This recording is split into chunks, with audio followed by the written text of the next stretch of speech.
volvemos con el tema de las fotocopias, los cuadernos, o como lo quieran llamar, y estaban acá coincidiendo, en realidad creo que están todos coincidiendo en que no le creen, pero no le creen a la causa, no le creen a la justicia. Esto es más grande que a lo mejor esta causa. ¿Qué pasa con el Poder Judicial? Es lo que también nos preguntamos. Que está puesto en duda claramente el Poder Judicial, no solo por la clase dirigente, sino por la sociedad. Está claro que la sociedad no le cree en general a la justicia, ni en la vida cotidiana, ni en los problemas vecinales. Ahí hay un problema serio de desenganche profundo. ¿Es la justicia el problema, Miriam? Sí, claramente, por eso insisto que es el momento de discutir profundamente, que hay que elegir los jueces, los fiscales y tiene que haber juicios por jurados. La mirada popular tiene que estar en estos casos. Las pequeñas experiencias que hay absolutamente controladas y demás demuestran que es muy distinto. Incluso en casos, por ejemplo, recién hablábamos de la policía, en casos de violencia policial, de gatillo fácil, el jurado popular tiene una mirada completamente distinta a la que tienen estos jueces. Entonces me parece que hay que ir de fondo con eso, porque si queremos saber qué pasó, si hubo coimas, no hubo coimas, cómo funciona el entramado de corrupción alrededor de lo que denominábamos la patria contratista, de la obra pública, del financiamiento de las campañas. Vuelvo al financiamiento de las campañas porque está el caso de María Eugenia Vidal de Cambiemos, que está acusada por haber truchado absolutamente aportes aprovechando datos de las personas más vulnerables que le brindaron al Estado sus datos, y ella lo utilizó para blanquear dinero de su campaña y eso no se investiga, no se habla. Entonces me parece que hay que dar una mirada de conjunto y que es el momento de discutir profundamente. Imagínate que Bonadío pasó por la servilleta, fue oficialista de todos los gobiernos del menemismo a esta parte y siempre se investiga el gobierno que se fue. La justicia argentina investiga el gobierno que se fue, nunca el actual. Hernán, ¿vos qué opinás? No, mira, a ver, traje este gráfico. Esto salió en el diario Clarín el otro día. Macri está usando el caso de los cuadernos para que no se hable del manejo económico de su gestión. Esto también, también me parece que hay que incorporarlo a la cuestión. Clarín, naturalmente, evidentemente, esta encuesta era tan contundente en este aspecto que no lo pudo negar. Se da en un contexto donde la Argentina y los argentinos y los trabajadores la están pasando realmente muy mal, donde las variables económicas no las tienen controladas, etcétera, etcétera. Y me parece que en ese contexto también han decidido instalar esto en el centro de la escena. Pero retomando la cuestión de la patria contratista, mira, hay denuncias, hay historia en esta cuestión. En el año 89, Barrio Nuevo dijo que recibió 8 millones de dólares de los empresarios. Macri puso un palo 200 y 12 autos Fiat, ¿no? Sí. Después el propio Menem le nombra a varios funcionarios, entre ellos subsecretario de Planeamiento, de Concesiones, etcétera, etcétera, al propio Macri. Se reparten las concesiones viales. Escuchá los nombres, 22% se lleva Benito Roggio, el 17% Macri, el 11% Techina, el resto se lo reparten y hacen la licitación fuera del ministerio, la hacen en las propias computadoras de los propios oferentes, sin las planillas terminadas, etcétera, etcétera. Bueno, termina en la década de los 90, esto estoy hablando a principios de los 90, a fines de los 90, con una indemnización a concesiones viales, de las cuales SOCMA, Servicios Viales, se lleva 66 palos, 66 millones de dólares. Esto es la patria contratista. Ya estaban, existían.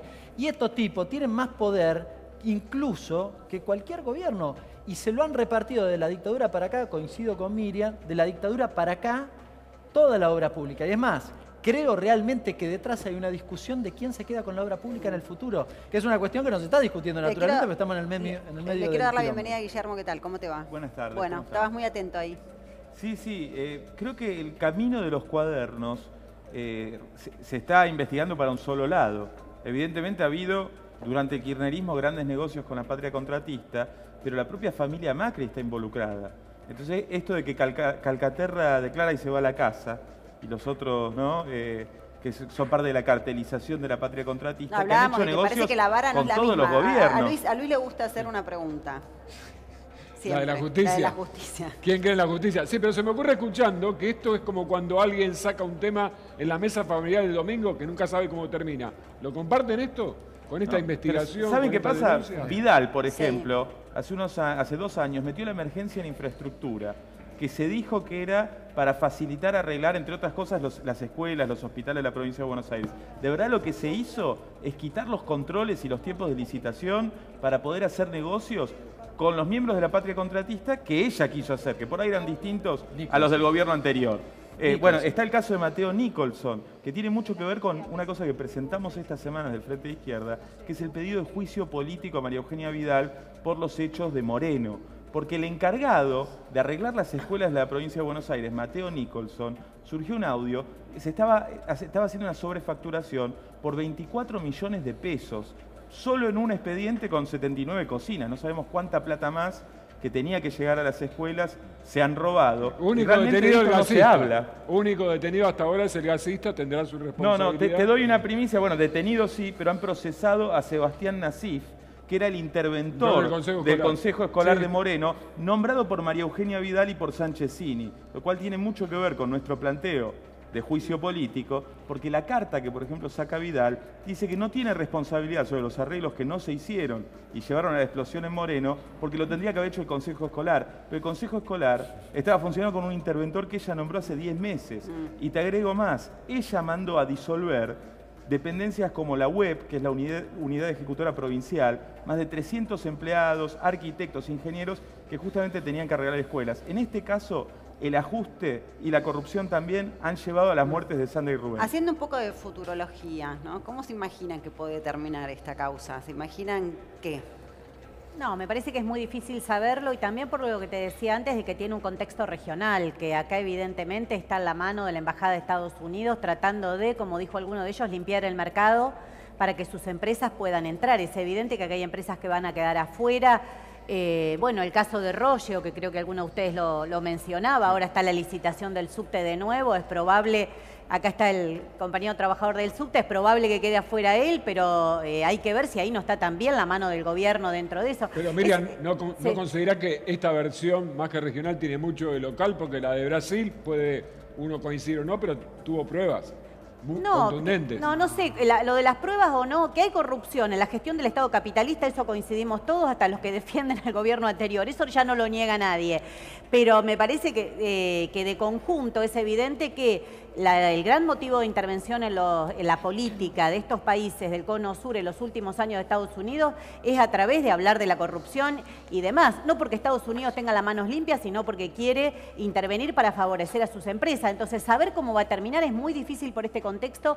Es muy difícil porque creo que no se está haciendo una verdadera investigación, que hay que hacerla. Yo no coincido mucho con eso de, bueno, en el anterior también había, bueno, sí, pero eso no justifica porque la corrupción, como decía el compañero recién, después tiene consecuencias. La masacre de 11 fue consecuencia de la corrupción y la desidia en el manejo del transporte durante años. La escuela de Moreno también. La escuela de Moreno también, que las rutas no tengan, algo que cualquiera que hable con una persona de vialidad te lo dice, la medida que tiene que tener, las capas asfálticas y demás, hace que después se provoquen accidentes donde muere gente todos los días. Argentina tiene unos niveles más altos de accidentes viales del mundo. Eso no es casualidad o que justo los argentinos no saben manejar.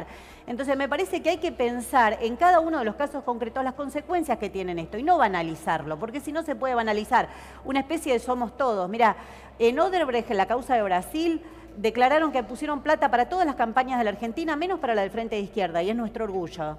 En todas las campañas pusieron plata. ¿Cómo puede ser que alguien en Brasil dice se puso plata para todas las campañas políticas de las elecciones en Argentina y eso pasa, no pasó nada? Hasta que alguien, bueno, ¿qué necesitan? ¿Un cuaderno?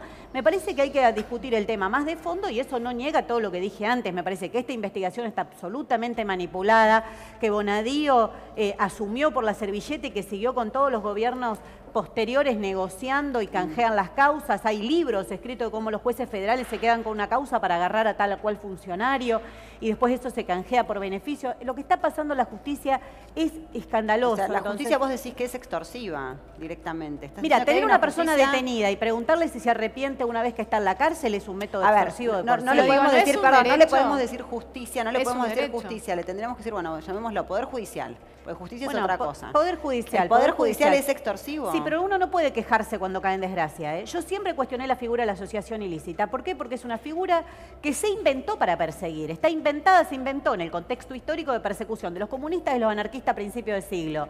Yo siempre lo dije, te puedo traer acá 20 videos míos dando charlas y explicando que esa figura había que derogarla. Durante el gobierno kirchnerista no se la derogó, sino que se la amplió a la asociación ilícita terrorista, incorporada por la ley antiterrorista. Entonces, uno no puede quejarse de las leyes cuando lo perjudican, uno tiene que tener una coherencia y denunciar las arbitrariedades de las leyes del Poder Judicial en todo contexto. Ahora, es legal, digo, que haya está legalizado la ley del arrepentido. Digo, por más que sean arrepentidos light, hoy si no, ni siquiera nos estaríamos enterando de los millones y millones que pagaron de coimas. Pero no podés justificar, yo no coincido con eso. Yo sé hay algo que no coincido es con eso. ¿Sabés por qué? Porque estas causas, como la famosa doctrina Irursum, viste que se habla mucho de la doctrina Irursum, se utilizan causas rimbombantes para sentar una jurisprudencia que viola derechos democráticos elementales y después se le aplican a todos. Esto después va al preso común, a la izquierda cuando nos arman causas por movilizarnos y protestar. ¿Y qué haces? ¿Hay que eliminarla? ¿Hay que cambiarla esta ley? Mira, esta ley no es para investigar toda la corrupción en la obra pública. Esta ley es para investigar a unos y dejar libres a otros. Ustedes han puesto un montón de ejemplos de cómo Calcaterra se fue a la casa, de cómo los empresarios prácticamente no quedan manchados con esto. Tienen un año para corroborar lo que dijeron. ¿Qué sé yo? Me parece a mí que Daniel está ahí. O sea, yo de ninguna manera justifico arbitrariedades porque Miriam, después se vuelve contra el Quiero pueblo. que me diga Daniel que está escuchándola. Yo no tengo claro cómo termina en materia jurídica. Creo que puede avanzar o puede quedar solo en esto y nada más. Sí en materia económica. A mí me parece que vamos a un planchazo, que en un contexto económico tan complicado, esto nos va a meter en un planchazo económico muy fuerte, vamos a una recesión más profunda, el gobierno va a un ajustazo. O sea, hoy tenemos una situación crítica en términos de pobreza, de desocupación, de un montón de gente que no le alcanza, que está endeudada, más gente en los comedores comunitarios, más chicos en los comedores escolares. A esto le metes un ajustazo y un parate fuerte. Yo lo que creo es que vamos a un nivel de conflicto económico y social fuerte, a mayor conflictividad en la calle y a mayor conflictividad en la vida cotidiana. Cualquiera que vaya a una escuela, las escuelas de la provincia de Buenos Aires no solo tienen un problema de infraestructura, que tienen problema con el gas, o están electrificadas las paredes, o tienen la cámara séptica tapada, sino que invito a cualquiera que vaya a las 11, 11 y media del mediodía. Va a ver que se quedan los chicos del comedor escolar, del cupo escolar, se quedan, y los que no, también, porque no tienen para comer en la casa. Entonces las directoras estiran lo que pueden, la cocinera inventa algo. Hay una degradación social y económica, está desacomodando mucho y mal esto, y yo creo que esto lo va a terminar acelerando. Más allá de que resuelva la justicia, me parece a mí que el gobierno no está entendiendo que se le está desenganchando una parte de la sociedad, y que la situación está muy, pero muy mal a nivel social. ¿Cuánto tiempo decís, te preguntas vos, puede entretener este tema? No, yo creo que está entreteniendo poco, yo en eso coincido con ella, en términos de que, más allá de que cualquiera puede prender la tele y interiorizarse y ver, a ver quién dijo hoy tal cosa, el cuaderno 1, 2 o 3, esa misma persona a la cabeza le da vuelta, no le alcanza. No puede pagar las tarifas. No, es la misma persona que no puede pagar las tarifas. Con que le sobran 10, 12 días al mes, con que el primo, el hermano, el de la esquina.